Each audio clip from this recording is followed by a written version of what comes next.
So I just wanted to do a little short summary of what Qigong is, because some of you don't know what that is, and I still really don't know what it is.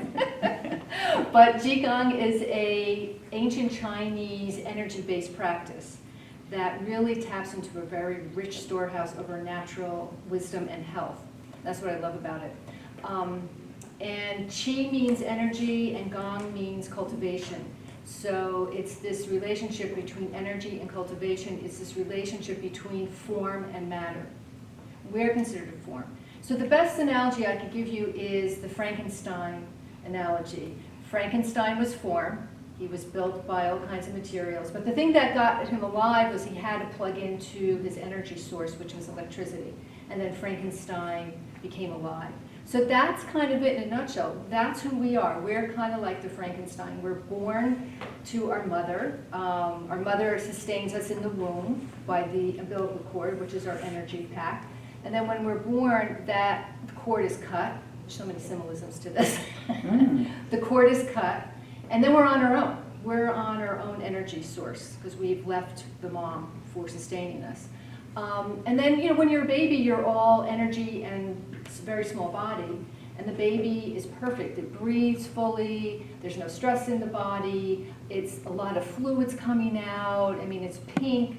And then we start to get older, and the body starts to get bigger, and the energy starts to get smaller. And when we're in our 20s and 30s, we have all the building blocks that we need to be healthy. In those times, and you could probably talk about this too, I'm thinking that, when you were younger, you were able to do a lot and restore pretty quickly. But then as soon as we start getting older, especially around 55 or 60, we become all body and less energy. We can't restore as quickly because we don't have those natural building blocks anymore to rebound. So the whole idea, the protocol that I've studied is about the aging body, and it's about being able to restore what we have and to rebuild and repair what we've damaged over the years. So it's not so much how much we exercise, but how we live in motion. And I think we're taught to live, when we hit this age group, where there's not a lot of kinds of exercises. Like they'll put you on a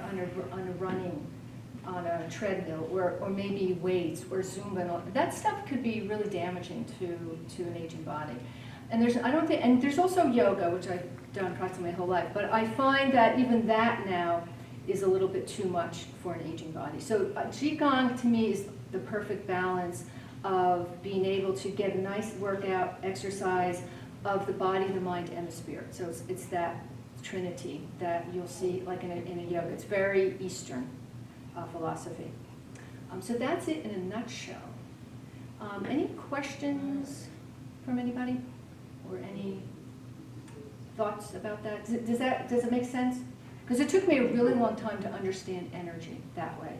Like we're used to seeing energy, like we can feel the energy of a person. We can feel energy in a room when we walk in a room. Like last night, you could feel that energy in that room. So we kind of know what energy is, but to take that idea of energy and cultivating it took me a very long time to understand. So a lot of the wording that I use and the idea that I use is actually cultivating energy from your universal energy field and also our internal energy field. The internal energy field is our breath, is the foods we eat, or the thoughts we think.